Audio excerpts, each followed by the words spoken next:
রাজধানীর কাকরাইলে আন্দোলনরত শিক্ষার্থীদের সঙ্গে সংলাপের সময় তথ্য উপদেষ্টা মাহফুজ আলমকে লক্ষ্য করে প্লাস্টিকের পানির বোতল নিক্ষেপের ঘটনায় অভিযুক্ত যুবককে খুঁজছে পুলিশ। বৃহস্পতিবার সকালে রমনা জোনের সহকারী পুলিশ কমিশনার আবদুল্লাহ আল মামুন জানান, ভিডিও ফুটেজ বিশ্লেষণ করে ওই যুবককে শনাক্তের চেষ্টা চলছে এবং তাকে দ্রুত আইনের আওতায় আনা হবে। ঘটনাটি ঘটে বুধবার 14 মে রাতে কাকরাইল মসজিদের সামনে, যেখানে জগন্নাথ বিশ্ববিদ্যালয়ের শিক্ষার্থীদের সঙ্গে সংলাপে অংশ নিতে গিয়েছিলেন মাহফুজ আলম। এই সময় হঠাৎ এক যুবক ভিড়ের মধ্য থেকে তাকে লক্ষ্য করে বোতল ছুড়ে মারেন। সামাজিক যোগাযোগ মাধ্যমে ছড়িয়ে পড়া ভিডিওতে দেখা যায় ওই যুবকের মাথায় একটি ক্যাপ ছিল এবং পুলিশ সদস্যদের সঙ্গেও তার কথা বলতে দেখা গেছে। ঘটনার পর নিন্দার ঝড় উঠেছে রাজনৈতিক ও সামাজিক মহলে।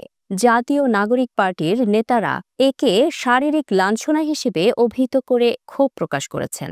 এনসিপির সদস্য সচিব আক্তার হোসেন ফেসবুকে লিখেছেন, মাহফুজ আলমের ওপর হওয়া হামলার নিন্দা জানাই। হামলাকারীর উদ্দেশ্য যাই হোক, এটি কোনোভাবেই গ্রহণযোগ্য নয়। দোষীকে আইনের আওতায় আনতে হবে। পাশাপাশি শিক্ষার্থীদের ন্যায্য দাবি দ্রুত বাস্তবায়ন করতে হবে।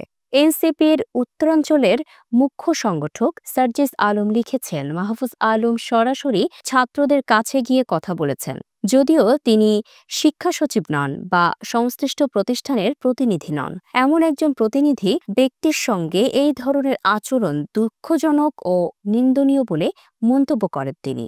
দক্ষিণাঞ্চলের মুখ্য সংগঠক হাসনাত আবদুল্লাহ লিখেন, মাহফুজ আলম রাষ্ট্রীয় দায়িত্ববোধ থেকেই শিক্ষার্থীদের কাছে গিয়েছিলেন। তাকে লাঞ্ছিত করা কোনোভাবেই যৌক্তিক নয়। এই ধরনের উগ্র আচরণ গণতান্ত্রিক আন্দোলনের গ্রহণযোগ্যতাকে প্রশ্নবিদ্ধ করে।